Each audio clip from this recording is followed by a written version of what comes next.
अस्सलाम वालेकुम नाज़रीन, आपने पीर हक खतीब के बारे में तो सुन ही रखा है। पीर हक खतीब वो हैं जिनके बारे में सोशल मीडिया पर पर्दे वीडियोस छाया होती हैं। लोग वहाँ जाते हैं, सेहत तो अपना इलाज करवाते हैं और लोग बेहद अकीदत की नज़र से देखते हैं। मगर सैयद इकरारुल हसन ने उनकी शोबताबाजी, उनकी करामतों को शोबताबादी का नाम दिया है, क्योंकि वो कहते हैं कि ये वलियों के नाम पर धब्बा है। वो कहते हैं कि ये असल में करामतें नहीं, ये शोबताबादियाँ हैं।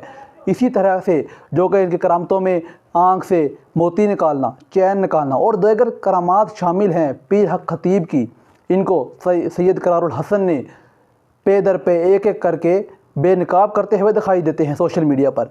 इसी जानिब से आज हम आपके सामने एक वीडियो अपलोड करेंगे जो कि आपके लिए काबिल दीद होगी। और बढ़ते हैं अपनी वीडियो की तरफ। लाइक, सब्सक्राइब, शेयर करना मत भूलिएगा। और आखिर में आपको बताता चलें, पीर हक खतीब की जानिब से इकरारुल हसन ने पीर हक खतीब को बहुत ही खड़ा चैलेंज कर दिया है और कहा है, मुझे वहाँ पर बुलाएं, हम आपकी सारी करामतों को बेनकाब आपके सामने मजमा आम में करके दिखाएंगे। मगर पीर हक खतीब ने भी मुंह तोड़ जवाब देते हुए कहा कि हम आपको सारा जवाब इधर नहीं, अगली वीडियो में देखते रहें हमारे चैनल को। अल्लाह हाफिज़।